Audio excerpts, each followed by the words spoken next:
Magandang araw sa bawat isa. Sana hindi nyo muna ilipat kasi malalaman natin sa videong ito kung paano natin mas mailapit pa ang ating sarili sa Panginoon.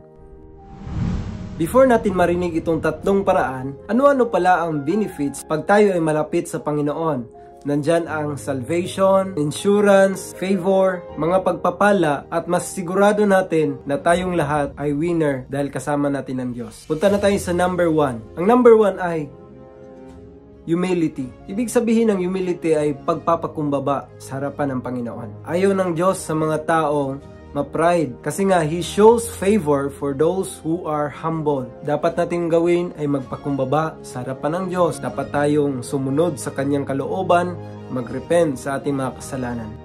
Number 2 ay listen. Binigyan tayo ng Panginoon ng dalawang tenga at isang bibig. Ang ibig sabihin, mas maraming panahon na dapat tayo ay makinig at konti lang ang pagsasalita. Gusto ng Diyos na tayo makinig sa Kanya sa magitan ng Kanyang salita, the written word, at sa magitan ng Kanyang mga alagad na nagtuturo ng Kanyang salita, sa magitan ng mga preaching na katulad nito. Habang ako ay nagtuturo hindi sa magitan ng aking kaalaman, pero nagtuturo ako sa pamagitan na ayon sa nakasulat sa Biblia.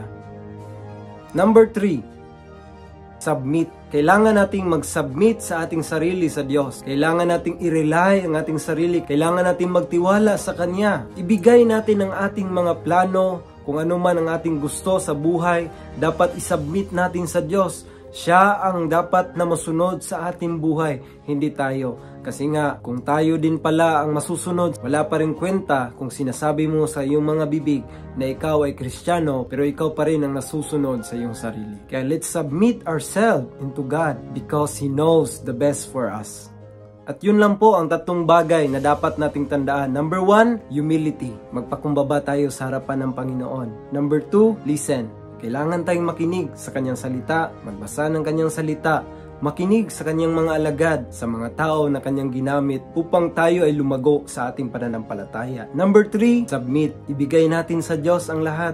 I-submit natin ang ating buhay sa Kanya. At naway itong videong ito ay nakatulong sa iyo. At kung first time nyo po, naway inyo pong i-follow ang aking Facebook upang mapanood nyo rin po ang ibang video na ating i-upload. Salamat po and God bless sa bawat isa.